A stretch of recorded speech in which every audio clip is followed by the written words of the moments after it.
성경을 보면 하나님의 나라는 눈부시고 지극히 찬란하고 또 영광스러운 것으로 소개되고 있습니다.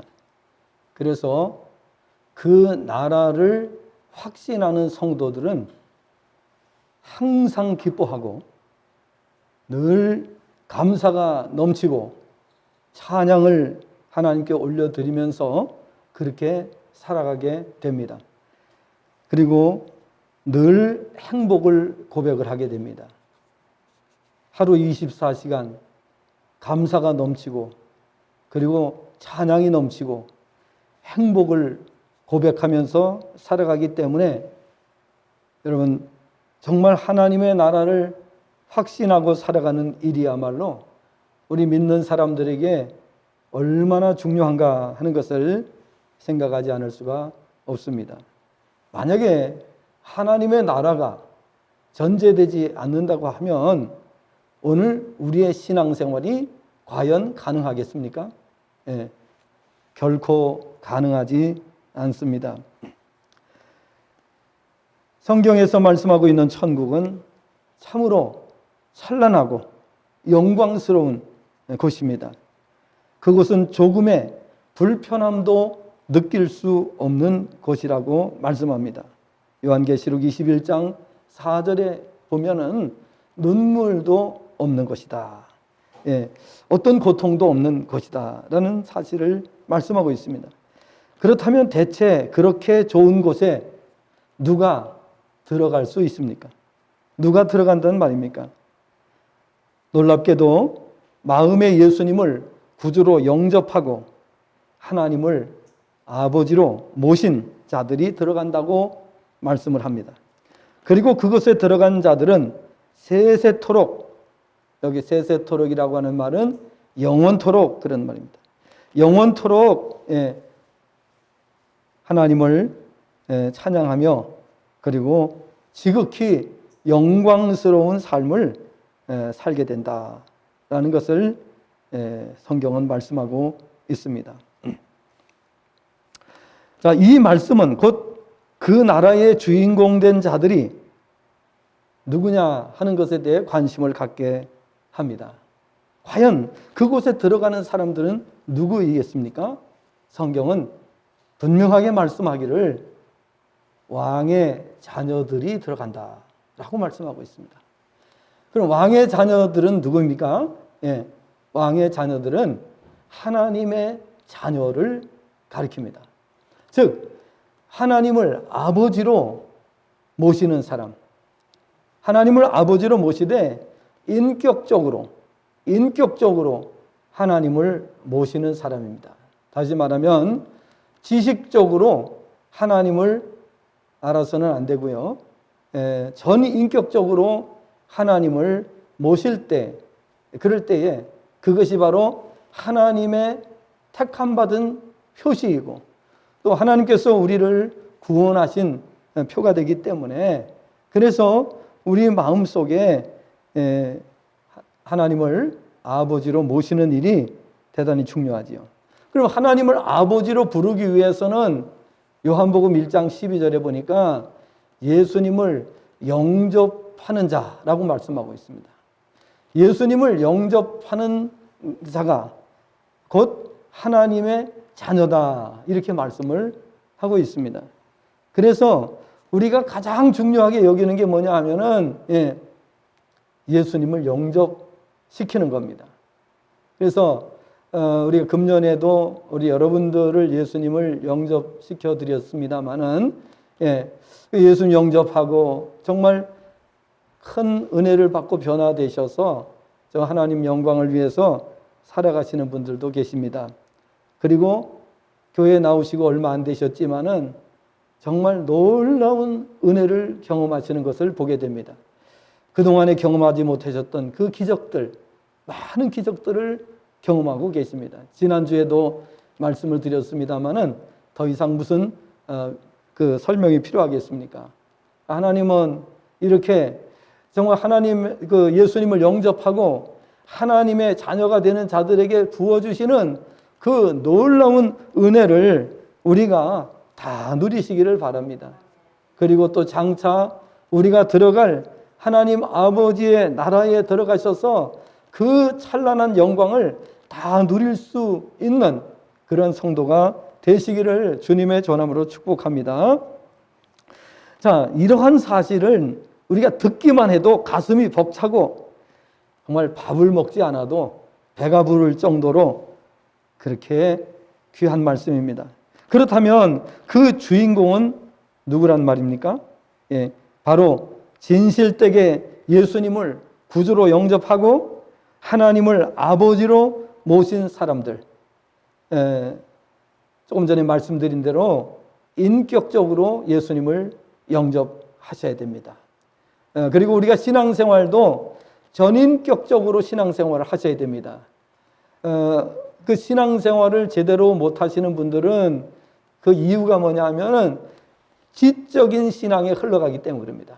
이 머리로만 믿는 신앙으로 가가지고는 하나님의 그 깊은 은혜 안으로 들어가지를 못합니다. 그래서 지정의라고 이렇게 우리가 표현을 합니다. 그래서 우리가 머리로 이해하고 가슴으로 느끼고 또 우리가 행동으로 실천에 옮기는 그러한 신앙, 이 지정의 전인격적인 신앙이 우리에게 있어야 됩니다. 그러니까 어떤 사람은 지식적으로 성경을 너무나도 많이 알고 계시는데 실천이 없어요. 행함이 없어요. 그거 신앙 잘못된 신앙입니다. 바른 신앙이라고 하면은 여러분 우리가 누구를 사랑할 때에 그냥 머리로만 사랑하면은 그 사람하고 같이 데이트 할 사람이 있어요? 머리로만. 그러면 차라리 AI를 갖다 놓고 하지. 그렇죠? 그 사람을 갖다 놨는데 사람이 지적으로만 파악을 하는 거예요. 이 지적으로만. 그렇게 되면은 그 사랑은 온전한 사랑이 될 수가 없는 것입니다. 신앙생활은 하나님과 우리 사이에 영적인 교통을 통해서 이루어지는 것입니다. 그러니까 이것은 절대로 머리로 가지고 되는 게 아니에요. 머리로 이해한다고 되는 것이 아니고 우리의 전 인격이 움직일 때에 비로소 신앙생활이 가능해지는 겁니다. 남녀가 서로 교제하고 남녀가 사랑하는 것도 결국은 뭡니까? 이게 전 인격적인 반응이 일어날 때에 사랑이 되는 거예요. 머리로 한다고 되는 게 아니잖아요. 자, 그래서 이렇게 놀라운 정말 가슴 벅찬 이런 하나님의 나라의 백성이 된다는 것은 참으로 놀라운 사실이 아닐 수가 없습니다. 자, 바로 이렇게 예수님을 진실되게 전인격적으로 예수님을 영접하고 하나님을 아버지로 모시고 그리고 우리가 전인격적으로 신앙생활을 할 때에 그 신앙이 바로 이제 하나님께서 인정하시는 신앙이다 하는 것입니다. 참으로 믿기 어렵지만 이것은 어디까지나 100% 사실이라는데 더욱 놀라울 금할 수가 없습니다. 다시 말하면 하나님 나라의 그 휘황찬란한 영광이 지극한 영광이 100% 사실이라는, 그러면 어떻게 우리가 그 나라의 그 능력을 우리가 말할 수 있고 증거할 수 있습니까? 성경은 증거하라고 말씀하고 있어요. 그래서 우리는 그 나라를 증거하는 사람들이고, 그리고 사도행전 1장 8절을 보니까 뭐라고 되어 있어요? 성령이 너희에게 임하시면 너희가 권능을 받고 예루살렘과 온 유다와 사마리아와 땅끝까지 이르러 내 증인이 되리라, 이렇게 말씀을 합니다. 그러니까 증인이라고 하는 건 뭐예요? 증거하는 거죠. 증거. 그러면 우리는 하나님 아버지도 증거하고 또 구원자 예수님도 증거하지만은 하나님의 나라를 증거해야 돼요.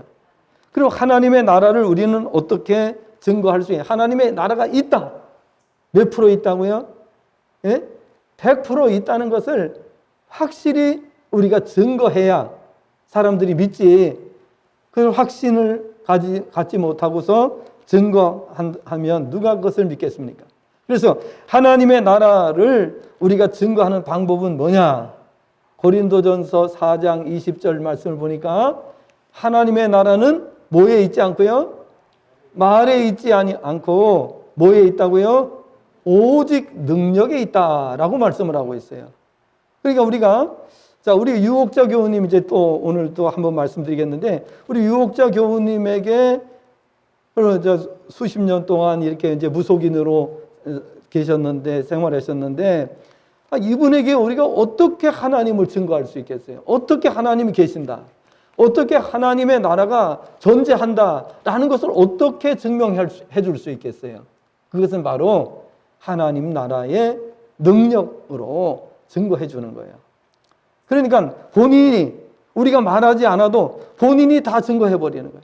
하나님께서 내가 마음에 소원하고 기도했던 것을 100% 응답해 주셨습니다. 이렇게 본인이 고백을 하시잖아요. 그러니까 하나님의 나라가 이제 확실히 증거가 될 수밖에 없는 것이죠. 예. 지난주에 말씀드린 대로 우리 다산 신도시에 당첨이 되셔가지고 그래서 이제 8월 달에 입주를 하실 텐데 정말 우리는 굉장히 걱정한 게 왜냐하면 돈이 한 푼도 없으세요. 돈이 없으신데 어떻게 다산에 이렇게 그 주택을 신청을 하셨는데 어떻게 될까 굉장히 걱정되잖아요. 그죠? 그런데 그게 당첨이 되셨어요. 예, 당첨이 되셨고 입주할 수 있도록 되셨어요. 그러니까 하나님께서 이렇게 놀랍게 은혜를 주시는 것을 우리가 보게 되는 겁니다. 그러니까 하나님의 나라는 말로는 안 돼. 그렇죠? 말 가지고는 안 돼. 하나님의 나라는 말이 아니라 능력이라 이렇게 말씀을 하고 있기 때문에 그 능력을 그래서 우리가 어려움을 당하고 또 질병 가운데에 또 고통 가운데 계시는 분들을 우리가 방문해서 그분들에게 하나님의 나라를 증거하는 거예요. 그래서 저는 늘 이렇게 말씀을 드립니다. 제가 그동안에 많은 곳에 가서 세미나를 이렇게 했는데 세미나 할 때마다 저는 이렇게 말한다고 합니다. 하나님의 나라를 보기를 원하시는 분이 계시면 오십시오. 보여드리겠습니다. 이렇게 항상 저는 말했습니다. 어디를 가든지. 신학교에서 강의할 때도 역시 마찬가지로 하나님의 나라를 보여달라고 하는 분들이 계시면 언제든지 오십시오. 이렇게 말한다는 거예요. 자, 그래서 우리가 이 하나님의 나라가 우리가 장차 들어갈 하나님의 나라가 실존한다는 사실을 확신해야 되고 그리고 그걸 증거할 수 있어야 돼요. 그냥 머리로 하나님의 나라가 있다. 이거 소용없습니다. 머리로 하나님의 나라가 있다는 것을 인정하는 그 자체로 그건 안 되고 하나님의 나라를 우리는 경험을 하고 그 경험된 나라를 우리가 나가서 증거해야 돼요. 증거해야 돼요. 자, 예수님 영접하고 하나님을 믿으면 우리가 하나님의 자녀가 되고 하나님의 자녀들에게는 이러한 표적이 따릅니다. 하나님의 자녀들은 기도하면 응답이 몇 프로 있다고요? 100% 있어요. 100%. 100% 있어요. 그러니까 그럼 우리가 만약에 예를 들어서 성도들 가운데에 이제 처음 믿는 분들이 궁금해 하실 수가 있어요. 응답을 100% 하나님이 해주신다고 그랬는데 저는 그렇지가 않은 것 같다고 이렇게 궁금하게 생각하실 분들이 계세요. 그래서 응답은 하나님께서 이렇게 즉시 응답을 해주시는 경우도 있지만은 또 하나님께서 그거는 기다려야 된다라고 응답을 하시는 경우도 있고 또 어떤 경우에는 정말 구해서는 안 될 것을 구할 때가 있어요. 우리 자녀들이 먹어서는 안 될 것을 달라고 먹겠다고 하면 여러분 주시겠어요? 안 주시잖아요. 그러니까 그거 똑같은 거죠. 예. 하나님께서 우리가 달라고 요구해도 그것이 우리에게 독이 될 때, 우리가 먹어서는 안 되는 것이라면 하나님께서는 응답을 안 하시는 거예요. 그래서 그런 사람들이 생각할 때에 나는 나에게는 응답을 안 해주시는가 보다 이렇게 생각할 수가 있어요. 그래서 우리 먼저 믿는 분들이 신앙생활을 바로 해야 되고, 먼저 믿는 분들이 신앙생활을 바로 해서 그분들에게 차근차근 논리적으로 설명을 해줘야 돼요. 지금 우리 선생님 경우에, 또 우리 자매님 경우에, 또 우리 형제님 경우에는 이런 케이스입니다. 이거를 말해줄 수 있어야 돼요. 그러려니까 어떻게 돼요? 자기가 모든 경험을 다 해봐야 돼요. 자신이 그런 모든 경우의 수를 다 경험해 봤을 때에 우리가 상담도 해줄 수 있고 그분을 우리가 도와줄 수가 있다라는 사실을 말씀드릴 수가 있는 것입니다. 자, 그러면 이렇게 하나님의 자녀는 누구라고요? 예수님을 일단 구주로 영접한 분. 하나님을 누구라고 부르는 분? 하나님을 아버지로 부르는 분이에요. 인격적으로 예수님을 영접하고 예수님을 구주로 모신 분. 그리고 하나님을 아버지로 인격적으로 모신 분이래야 돼요. 인격적으로 모신 분. 자, 그렇게 하고 이제 하나님의 자녀가 돼서 하나님을 아버지라고 부를 때에 또 하나님께서도 그래 나의 아들아 나의 딸아 하고 하나님께서도 반응을 보여주셔야 돼요. 그죠? 우리가 하나님의 자녀인지 나 혼자 아무리 허공에도 되고 아버지 하고 외치면 무슨 소용이 있겠어요? 하나님께서 나에게 반응을 보여주셔야죠. 그래 아들아 그래 딸아 뭐냐? 뭘 요구하느냐?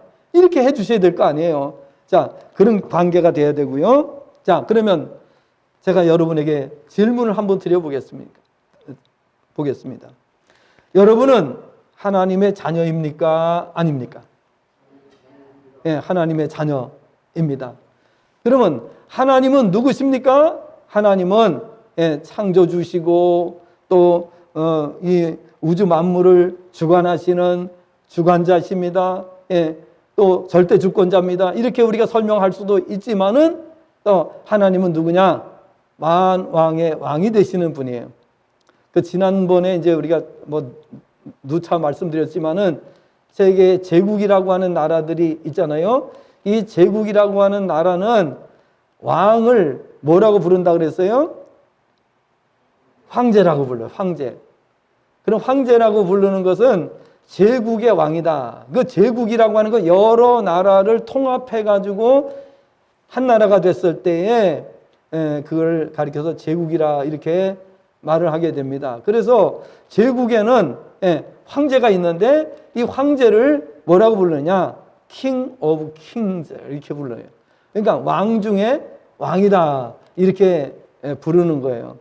그런데 자기 자신을 가리켜서 황제라고 부른 사람, 자칭 타칭 황제라고 부른 사람을 하나님께서 싹 멸망시키셨어요. 제국이라고 하는 나라도 하나님께서 모조리 다 몰살시켜 버리셨어요. 그 이유가 뭐겠어요?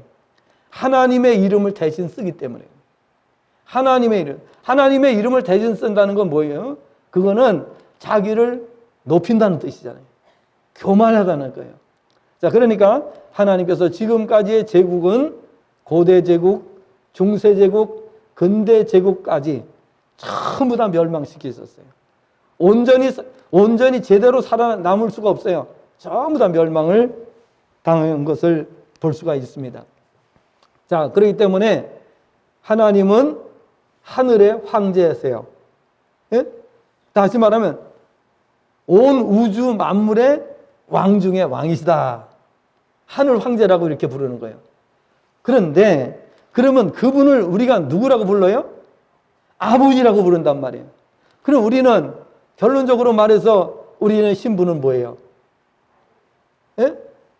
아버지? 우리의 신분이 뭐예요? 왕의 자녀다 그 말이에요. 왕의 자녀. 맞아요? 왕의 자녀예요. 그러니까 우리는 이 땅에 우리가 잠시 머물다 가지만은 우리는 이 세상에서 떠나는 순간에 하나님 자녀의 그 왕의 신분을 정말 우리가 실제적으로 우리가 체험하게 되는 거죠. 경험하게 되는 거죠. 그런데 성경은 우리에게 이 땅에 살아가는 동안에도, 이 땅에 사는 동안에도 하나님의 자녀, 즉 왕의 자녀의 신분을 확신하고 그 신분을 인식하면서 그 신분을 누리면서 살라고 성경은 분명하게 말씀을 하고 있습니다. 그래서 오늘은 왕의 자녀라는, 왕의 자녀들이라고 하는 말씀으로 함께 교훈을 받도록 하겠는데요. 지금 이제 앞에서 말씀드린 이 내용을 참고로 해서 우리가 이제 이 왕의 자녀는 어느 정도의 신분이고 어떠한 삶을 살게 되는가, 아주 흥미진진한 그러한 말씀을 우리가 듣도록 하겠습니다. 여러분, 조금 전에 제가 질문했을 때에 여러분은 하나님을 아버지로 부른다고 분명하게 말씀하셨어요. 그렇죠? 그러니까 하나님의 자녀들입니다. 하나님의 자녀들은 다른 말로 하면은 왕의 자녀들입니다. 왕의 자녀들입니다. 그래서 지금 이 시간에 여러분에게 제가 정말 감축을 드릴 일이 있어요. 그건 뭐냐? 왕의 자녀이심을 감축을 드립니다. 왕의 자녀이심을. 자, 이렇게 왕의 자녀이심을 감축을 드린다, 별로 마음에 감동이 없다는 건 뭘 의미합니까? 그동안에 제대로 안 믿어왔다는 얘기예요. 하나님의 자녀의 신분에 대해서 별로 그렇게 실감나게 느끼지를 못했다라고 하는 의미가 될 수도 있습니다. 자, 오늘 우리는 왕의 자녀입니다. 누가 뭐래도 왕의 자녀입니다. 그리고 요한계시록 22장 5절을 보게 되면은 세세토록 무슨 노릇한다? 왕 노릇하리라 그랬어요. 세세토록 왕 노릇하리라. 예. 여기 우리 남양주시 초대 시장님이 지금 나오셨는데, 초대 시장님, 그 시장직이 처음으로 이제 될 때에 이렇게 시장직을 맡으셨던 분이 이제 초대 시장님이신데, 예. 그런데 시장님, 이렇게 우리가 이렇게 이제 시에서는 그래도 수장이잖아요. 남양주시에서 수장인데, 그런데 시장님도 이제 이 남양주 시민들은 굉장히 우러러보고 존경하고 그러잖아요. 그런데 우리는 신분이 뭐라고요? 왕의 자녀, 왕의 자녀. 그러니까 정말 우리 신분이라고 하는 것은, 이거는 세상 사람들이 상상을 초월하는 일이에요. 상상을 초월하는 신분이에요. 그런데 오늘 우리가 배우고자 하는 것은, 그러면 그렇게 왕의 신분을 얼마나 누리고 있느냐, 그 말이에요. 그러면 왕의 자녀가 됐다고 그러는데 과연 왕의 자녀의 표시가 있느냐? 왕의 자녀가 됐다고 하는데 왕의 자녀의 그 증거를 오늘 지금 보여줄 수 있느냐? 이거잖아요. 정말 중요한 건 그거잖아요. 왕의 자녀로 말로 하는 게 중요한 것이 아니라 왕의 자녀의 표시가 뭐냐? 왕의 자녀라고 내세울 만한 그 무엇이 있는가? 그리고 전 세계 누구를 만나도 하나님을 증거할 수 있는가? 증거할 수 있는가? 하는 거예요. 이번에 이제 우리 지난 셋째 주 목요일 날은 우리 이번에 현직 시장님 되신 주광덕 시장님, 우리가 이제 예배 나오라 그랬더니 나오셨어요. 나오셔가지고 같이 예배 드리시고, 또 우리가 이제 또 이렇게 당선 축하패도 드리고 이렇게 하고 앞으로 열심히 같이 예배도 드리고 같이 기도도 하시고 그렇게 하시겠다고 약속을 하셨어요. 얼마나 중요한지 몰라요. 그래서 우리 이제 여기 김영희 우리 전 초대 시장님은 예배를 한 번도 안 나오셨어요. 예배를 한 번도 안 나오셨는데 지금은 정말 완전히 하나님의 사람으로 사로잡히셔서 이렇게 살아가시는 것을 저희들이 보면서 굉장히 감동을 받고 있습니다. 자, 그래서 예배에 제일 잘 나오셨던 분이 누구냐? 이석우 시장이에요. 이석우 시장은 예배에 꼬박꼬박 빠지지 않고 나오셨어요. 예, 3개월에 한 번씩, 매월 우리가 바쁘시니까 매월 나오기는 못하고 3개월에 한 번씩 나오네. 3개월에 한 번씩 꼬박꼬박 예배를 나오셨어요. 그리고 나오시면 할렐루야 이래요. 할렐루야. 믿지 않는 분이에요. 그런데 그분은 삼선을 하셨어요. 삼선을 하셨어요. 예. 자, 그래서 이제 예배에 이광길 시장님도 예배 한 번도 안 나왔어요. 그 다음에 또 조광한 시장님도 예배 한 번도 안 나왔어요. 근데 예배 열심히 나오신 분만 삼선을 했어요. 예. 자, 그래서 오늘 우리가 왜 이 말씀을 드리냐? 우리는 왕의 자녀의 신분을 가지고 있는 사람들이에요.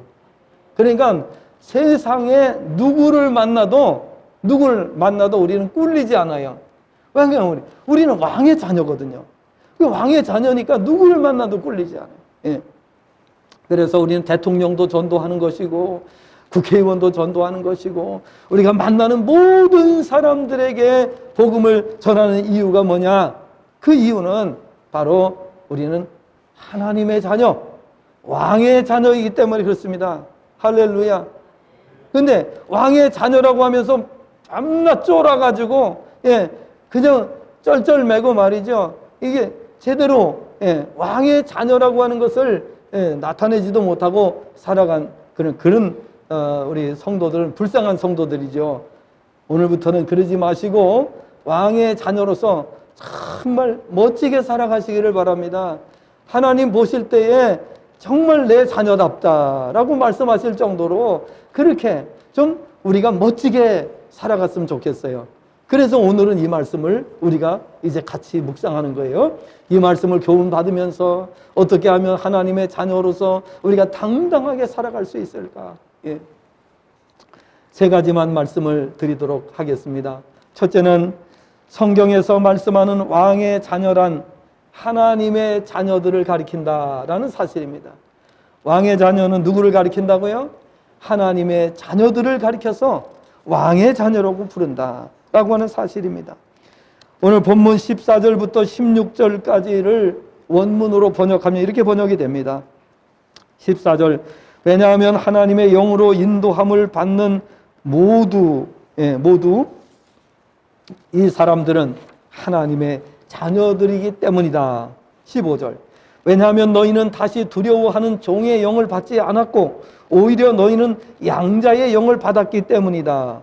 그 안에서 우리가 아바 아버지여 라고 부르짖는다. 16절, 성령 그 자신이 우리가 하나님의 자녀인 것을 우리의 영과 함께 증거하신다. 이렇게 번역이 됩니다.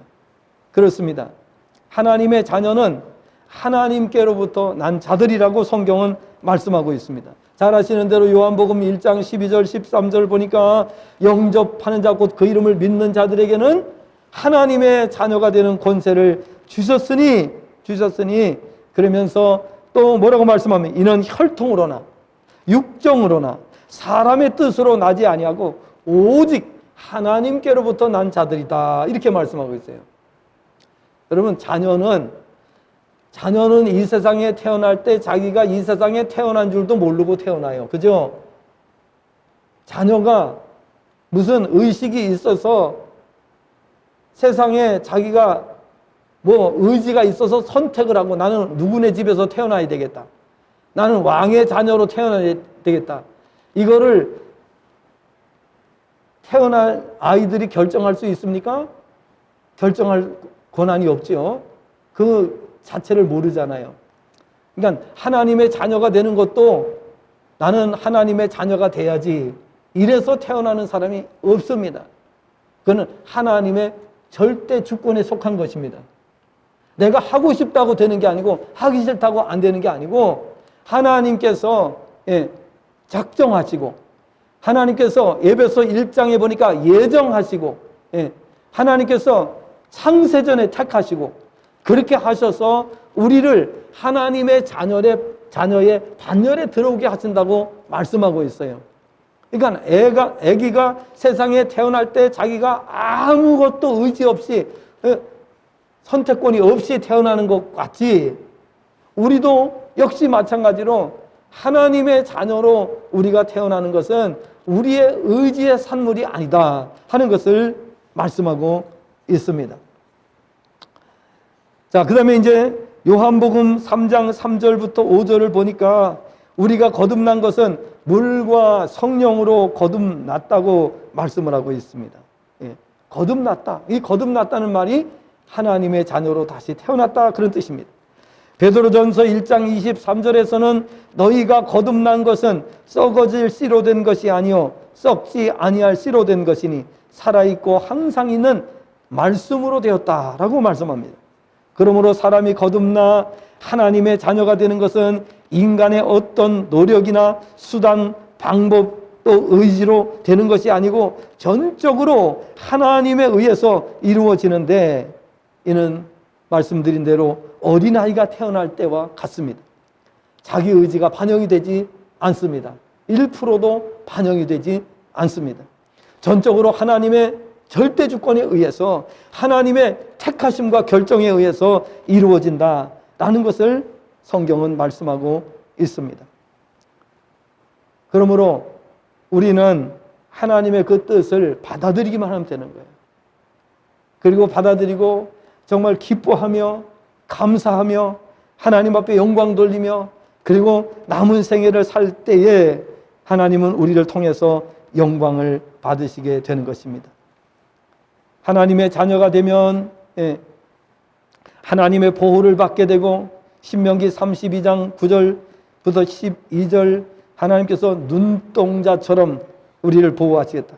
시편 121편 1절부터 6절까지 보니까 하나님은 주무시지도 않고 우리를 보호해 주신다. 또 시편 이사야 43장 1절부터 3절에 보니까 물 가운데 지날 때에도 물이 침몰치 못하고, 불 가운데 지날 때에도 불이 너를 해치 못한다고 말씀하고 있어요. 이게 하나님의 자녀예요. 하나님의 자녀는 누구도 손을 댈 수가 없어요. 마태복음 10장에 보니까 하나님께는 머리털까지 세심받았다고 말씀했어요. 그러니까 우리의 모든 것은 하나님 앞에 다 기억이 되고 있어요. 우리의 머리카락, 우리는 머리카락이 몇 개인지 셀 수가 없어요. 그러나 하나님은 우리의 머리카락까지 세신다고 그랬어요. 그러니 그런 하나님 앞에서 우리가 어떻게 살아야 되겠습니까? 그 하나님 앞에서 우리가 겸손해야 되는 거예요.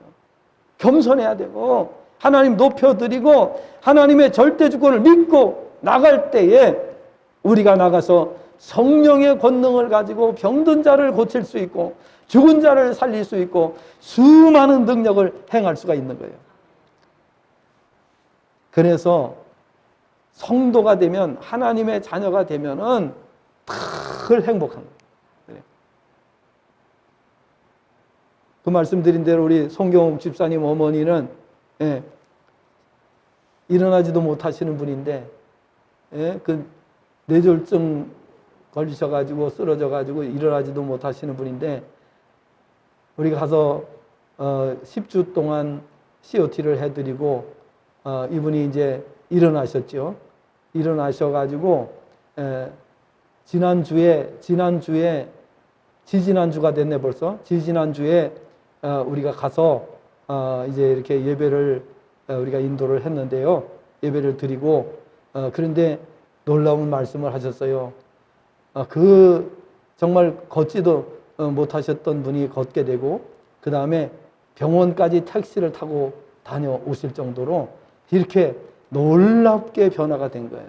놀랍게 변화가 된 거예요. 우리는 하나님의 능력을 믿고, 하나님의 나라는 말에 있지 않고 오직 능력에 있다는 것을 믿고 사는 자들에게 하나님께 주시는 권세인 줄로 믿습니다.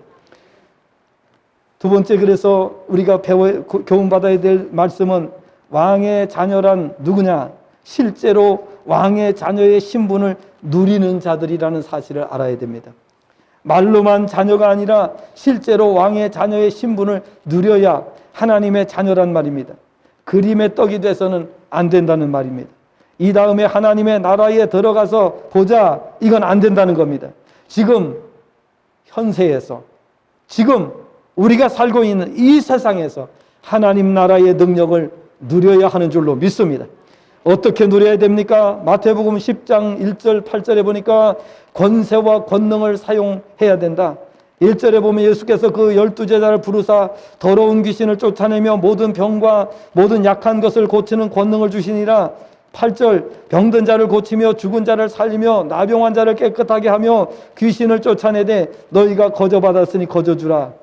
마가복음 16장 15절부터 18절의 말씀을 보니까 온 천하에 다니며 만민에게 복음을 전파하라. 믿고 세례를 받는 사람은 구원을 얻을 것이요 믿지 않는 사람은 정죄를 받으리라. 믿는 자들에게는 이런 표적이 나타나리니 곧 그들이 내 이름으로 귀신을 쫓아내며 새 방언을 말하며 뱀을 집어올리며 무슨 독을 마실지라도 해를 받지 아니하며 병든 사람에게 손을 얹으면 나으리라. 마태복음 28장 18절 20절의 말씀을 보면 예수께서 나와 말씀하여 이르시되 하늘과 땅의 권세를 내게 주셨으니 그러므로 너희는 가서 모든 족속으로 제자를 삼아 아버지와 아들과 성령의 이름으로 세례를 주고 내가 너희에게 분부한 모든 것을 가르쳐 지키게 하라. 볼지어다 세상 끝날까지 내가 항상 너희와 함께 있으리라 말씀을 하셨습니다. 자, 이처럼 주님께서는 우리에게 나아가서 하나님의 능력을 나타내고 하나님 나라를 전파하라고 말씀하죠. 고린도전서 4장 20절의 말씀대로 하나님의 나라는 말에 있지 않고 오직 능력에 있다고 하는 사실을 우리가 계속해서 증거해야 됩니다. 그러므로 성도는 복음으로 인하여 참 평안, 참 기쁨, 참 자유, 참 만족, 참 행복을 누리는 자라는 사실입니다. 성도가 행복하지 않다면 성도가 아닙니다. 성도가 평안과 기쁨과 자유와 만족과 행복이 이것이 성도들에게 전유물입니다. 전유물. 그러니까 우리는 월요일부터 토요일까지 행복하셔야 돼요. 월요일부터 토요일까지 뭐 주일은 말할 것도 없고 기뻐야 돼요. 항상 기뻐야 돼요. 평안이 넘치고 자유함이 있고 또 만족이 있고 행복하다고 누구를 만나도 전 세계 어느 나라 사람을 만나도 누구를 만나도 우리의 기쁨을 말해야 돼. 우리의 행복을 말해줘야 되는 거예요. 마지막으로 우리는 하나님의 자녀, 왕의 자녀의 신분을 받았어요. 세 번째 교훈은 무엇이냐? 하나님 나라 왕국의 실제를 믿고 그 나라를 위해서 헌신하는 자들이 왕의 자녀라고 하는 것입니다. 여러분, 우리가 세상에 살면서도요, 내가 속한 가정, 내가 속한 가정을 위해서 얼마나 헌신적입니까, 사람들이. 그죠? 그리고 내 가정이 잘못된다. 그러면 어떻게 돼요? 정말 어떤 경우에도 내 가정이 잘못되는 것을 보고 가만히 있을 사람이 없잖아요. 그렇죠? 그러니까 하나님의 나라의 백성이 됐는지를 알아보려면 어떻게 되느냐? 하나님의 나라에 대해서 어느 정도 열심히 있는가? 어느 정도 관심이 있는가? 얼마나 그 하나님의 나라를 위해서 투쟁하는가? 얼마나 하나님의 나라를 위해서 헌신하는가? 이것을 보면서 우리가 알게 되는 거예요. 관심도 없고, 하나님의 나라가 잘못돼도 그냥 아무 관심이 없고, 또 하나님의 나라의 발전을 위해서 아무런 헌신도 없어. 그런데 그 사람을 우리가 어떻게 하나님의 자녀라고 말할 수 있겠습니까? 하나님의 자녀라고 할 수가 없죠. 생각을 해보세요. 하나님 나라가 그렇게 끝내준다고 말하면서 하나님의 나라에 대해서 하나도 헌신하지 않고 하나님의 나라에 대해서 전혀 관심을 두지 않고 나는 하나님의 백성이다 말할 수 있습니까? 그것은 있을 수가 없는 것이죠. 하나님의 나라가 믿어지면 믿어지는 만큼 하나님 나라를 위해서 뛰게 돼 있어요. 헌신하게 돼 있어요. 하나님 나라가 믿어지는데 가만히 있다고요? 하나님 나라가 영광스러운 나라이고 찬란한 곳이고 행복이 넘치는 곳이라는 것을 믿어지는데도 그래도 우리 그 나라에 대해서 아무런 관심이 없다고요? 그거는 하나님의 자녀가 아닙니다. 마태복음 6장 33절에 보니까 뭐라고 되어 있습니까? 너희는 먼저 그의 나라와 그의 의를 구하라. 그리하면 이 모든 것을 너희에게 더하시리라 말씀하셨습니다. 그러니까 하나님의 나라가 믿어지는 사람들은 그 나라를 위해서 먼저 그 나라와 그의 의를 위해서 헌신하는 그 모습이 있습니다. 할렐루야. 제가 설교하는 걸 보니까 여러분 하나님의 나라에 대해서 확신을 갖고 하나님의 나라를 증거하는 모습이 보여집니까? 안 보여진다면 쫓겨날 것 같으니까요. 대답을 다 하셔야지. 그렇죠. 하나님 나라가 확신이 되고 그 하나님의 나라를 확신 있게 증거하는 것이 성도입니다. 우리 아버지가 대통령이야. 우리 아버지가 신분이 높은 분이야. 그러면 아이들은 나가서 뻐기잖아요. 그죠? 골목에 나가가지고 우리 아버지 경찰서장이야 어쩔래? 이래. 우리 아버지 국회의원이야. 우리 아버지 대통령이야. 이러고서 골목에 나가서 뻐기잖아요. 그러면 우리가 하나님의 자녀인데 하나님의 자녀가 여러분 어떤 모습이어야 됩니까? 하나님의 자녀는 당연히 최고의 신분을 가진 사람으로서 우리가 이 땅에 살아가는 동안에 전 세계, 제가 말씀드리잖아요.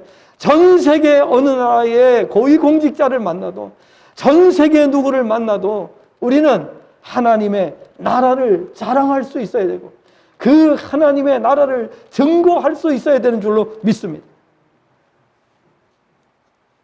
그렇습니다. 그 나라의 실제를 믿을 때만 가능한 일입니다.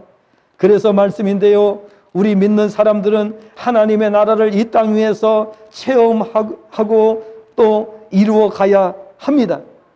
조금 더 피부에 와 닿는 말로 하면 하나님의 나라를 만들어 가라는 것입니다. 하나님의 나라를 확신하는 성도는 하나님 나라를 위해서 죽도록 충성하고 헌신을 하게 됩니다. 그래서 고린도전서 4장 1절과 2절의 말씀을 보니까 맡은 자들에게 구할 것은 충성이라. 요한계시록 2장 10절에 보니까 어떻게 충성하라? 내가 죽도록 충성하라. 그리하면 생명의 관을 내게 주리라 말씀. 바울 사도는 어떻게 고백을 했습니까? 나의 달려갈 길과 주 예수께 받은 사명 곧 은혜의 복음을 증언하는 일을 마치려 하면은 나의 생명을 조금도 귀한 것으로 여기지 않는다. 조금도 귀한 것으로 여기지 않는다. 저와 여러분이 하나님의 나라를 확실히 체험하셨다면, 하나님의 나라를 우리가 확실히 믿으신다면 그 나라를 위해서 헌신하는 것은 지극히 당연한 일인 줄로 믿습니다. 할 수만 있다면 우리가 하나님의 나라, 주님의 몸된 교회의 부흥과 발전을 위해서 우리는 어떻게 해야 돼요? 몸과 마음을 다해서 우리가 헌신하면서 살아가는 것이 마땅한 일이에요. 왜? 하나님의 나라를 믿는 사람만, 믿지 않는 사람은 그렇게 할 필요가 없어요. 어차피 그건 하나님 앞에 가서 상 받을지도 모르고 또 하나님 나라 앞에 설지도 모르니까 그런 사람은 헌신하라 말을 할 필요 없어요. 그런데 하나님의 나라가 확신이 되고 하나님 아버지로 모시고 예수님을 구주로 영접하고 하나님 나라가 100% 믿어지는 사람만 하나님 앞에 죽도록 헌신하는 거예요. 목숨을 걸고 헌신하는 거예요. 우리가 교회에 이렇게 세워질 때도요, 이게 정말 돈이 한 푼도 없이 교회를 이렇게 세웠어요. 그러니까요, 죽다 살아난 거예요. 죽다 살아난 거예요. 예? 어떻게 돈 한 푼 없이 이렇게 교회를 질 수가 있겠어요? 여러분. 왜냐면 돈이 한 푼 없다는 얘기가 뭐냐? 빚을 졌기 때문에. 빚을 졌는데 돈이 어디 있어요? 빚을 졌는데 어떻게 돈이 있어? 그러니까 그런 상태에서 교회를 건축을 했기 때문에 우리가 정말 하나님의 능력이 아니고서는 할 수가 없는 거예요. 그래서 저는 그렇게 생각했어요. 우리 성도님들이 이 과정을 통해서, 이 진행되는 과정을 통해서 하나님께서 확실히 살아계신다는 걸 깨달았으면 좋겠다. 정말 하나님께서 역사하시는 그 역사의 현장을 세밀하게 봤으면 좋겠다라는 생각을 가지고 진행을 한 겁니다. 그리고 3년 동안을 하루도 쉬지 않고 밤마다 모여서 기도했는데 하나님께서 3년 내리 기적을 보여주셨습니다. 할렐루야. 그러므로 교회가 그냥 세워진 것이 아닙니다. 여기에 이 시골 동네에 교회가 세워질 때는 하나님의 능력의 역사입니다. 하나님이 하셨습니다. 우리는 하나님의 나라를 믿기만 하면, 우리가 하나님의 자녀인 것을 확신하기만 하면 우리는 어디를 가도 하나님의 능력을 나타낼 수 있다는 사실인 것입니다. 정말 하나님의 나라를 확신하는 성도는 하나님 나라를 위해 죽도록 충성하고 헌신을 마다하지 않습니다. 그 특징은 하나님 나라 확장 및 방어 그리고 발전에 힘쓴다는 거예요. 교회가 조금이라도 잘못된다 그러면 몸으로 막는 거예요. 나를 밟고 지나가라. 예? 우리 교회를 공격하려면 나를 밟고 지나가라. 그리고 거기 누워버리는 거예요. 이게 하나님의 백성이에요. 우리 집을 공격하려면 나부터 치고 가. 이게 바로 그 가정의 구성원인 거예요. 그러므로 하나님을 믿는 사람들이, 하나님의 나라를 확신하는 사람들이 어떠한 삶을 사는가 하는 것을 오늘 이 말씀을 들으시면서 기억하시기를 바랍니다. 그리고 그 나라의 법을 준수합니다. 하나님의 백성은 하나님 나라의 법을 준수합니다. 신명기 28장 1절 말씀을 보니까 하나님께서 하나님의 말씀을 지켜 행하는 자들에게 세계 모든 민족 위에 뛰어나게 해주겠다. 1등이 되게 하시겠다. 여러분, 앞으로 대한민국이 1등 국가가 됩니다. 미국보다 앞서는 나라가 될 수가 있습니다. 그것은 제가 누누이 말씀을 드립니다마는 복음화율이 미국보다만 앞서면 돼요. 다른 거 없어요. 다른 기준은 다 제껴놓고 복음화율에 있어서 미국보다 복음화율이 높아지면 미국을 제치고 1등이 됩니다. 되는지 안 되는지 여러분 지켜보세요. 여러분이 돌아가시기 전에라도 볼 수 있습니다.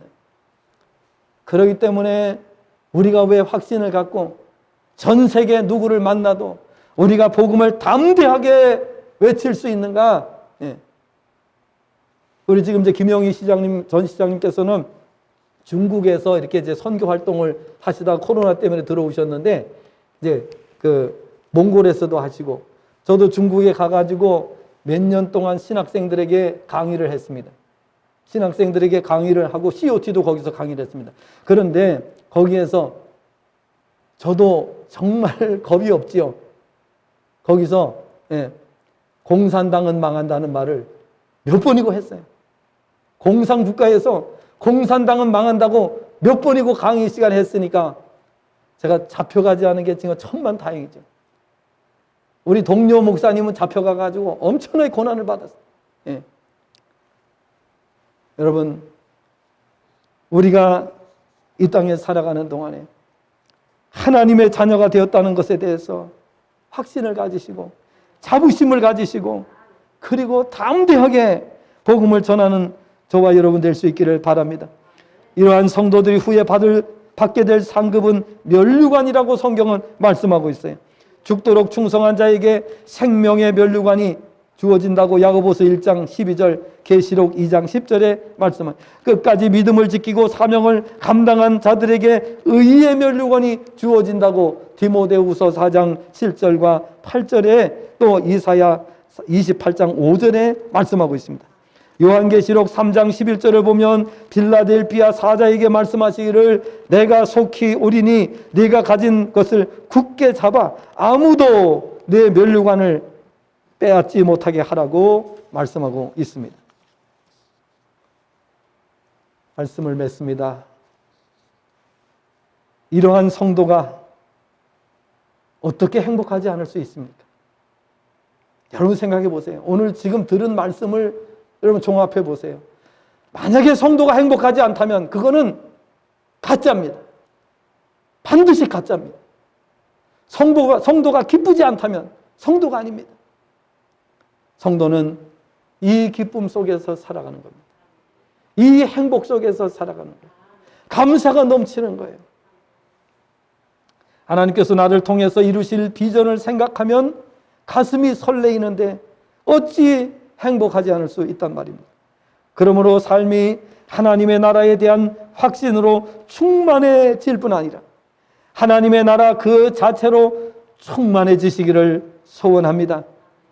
이 은혜로 사셔서 정말 날마다 기쁨의 소식이 넘쳐나고 행복하다는 고백이 넘쳐나는 우리 푸른초장교회가 되시고, 앞으로 우리 교회가 정말 하나님께서 주신 사명을 잘 감당할 수 있도록 여러분께서 정말 한 분 한 분이 귀한 하나님의 사람들이 다 되시기를 주님의 전함으로 축복합니다. 기도하겠습니다.